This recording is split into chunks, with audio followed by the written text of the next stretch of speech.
E vamos para a próxima aula do nosso curso aqui na Sou Hipnose. Dessa vez o Sérgio vai apresentar para a gente ali um aprofundamento ainda mais nos conceitos científicos. Desde lá de Pavlov até agora os estudos envolvendo a neurociência. É isso mesmo, Sérgio? Sim, é legal a gente entender o que a neurociência fala sobre a hipnose, para a gente ter mais embasamento e mais segurança na hora de atuar na hipnose clínica. E Pavlov, para quem não sabe, foi as atividades dele meio que foi a precursora da análise do comportamento, do behaviorismo, né? E ele foi um dos que estimulou o behaviorismo a existir, né? E ele era hipnotista. Isso é uma coisa que nem todo mundo sabe. E ele já tinha alguns conceitos sobre o entendimento que a hipnose poderia fazer no nosso cérebro. E hoje, com os exames de imagem, a gente tem confirmações que ele, naquela época, já afirmava. Vale a pena demais ver essa parte. Então vamos lá, pessoal. Sem mais delongas, segue com a aula, pessoal.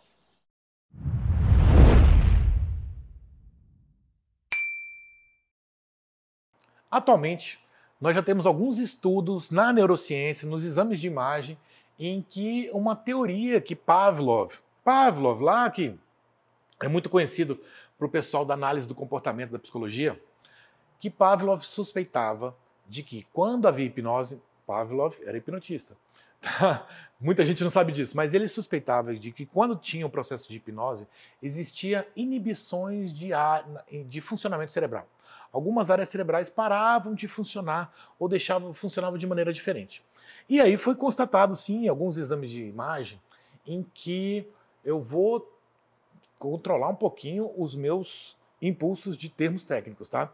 Mas alguma coisa a gente tem que falar. A gente tem na nossa área, no nosso córtex, vamos falar do córtex pré-frontal, essa área que a gente coça quando a gente pensa, né? É, é a área onde que a gente tem a nossa racionalidade maior, a área do nosso raciocínio, do nosso pensamento, das nossas reflexões. E também é uma área que existem sistemas inibidores dos nossos impulsos. Vamos entender um pouquinho que são esses sistemas inibidores que Pavlov já havia suspeitado e as pesquisas depois comprovaram que realmente existia. Esses sistemas inibidores, eles seguram alguns impulsos nossos. Eles seguram alguns pensamentos automatizados, algumas ações automatizadas. É como se fosse um filtro. E daí percebeu-se que em alguns estados nossos, esses sistemas inibidores, eles são inibidos. Quando que acontece isso? É comum acontecer quando estamos em processo de meditação, nos nossos sonhos, na hipnose e na síndrome de Savant. Síndrome de Savant também é conhecido como as superinteligências de alguns autistas, por exemplo, de supercapacidade de alguns autistas. É comum a síndrome de Savant acontecer nos autistas. Vou dar um exemplo de uma pessoa que eu conheci que ela tinha capacidade, sem calcular, sem raciocinar e sem pensar, ela tinha capacidade de saber o dia da semana do seu aniversário em qualquer ano. Você podia falar ano 5072, ela ia saber. Ela não calculava, ela tinha essa resposta simplesmente de maneira automatizada.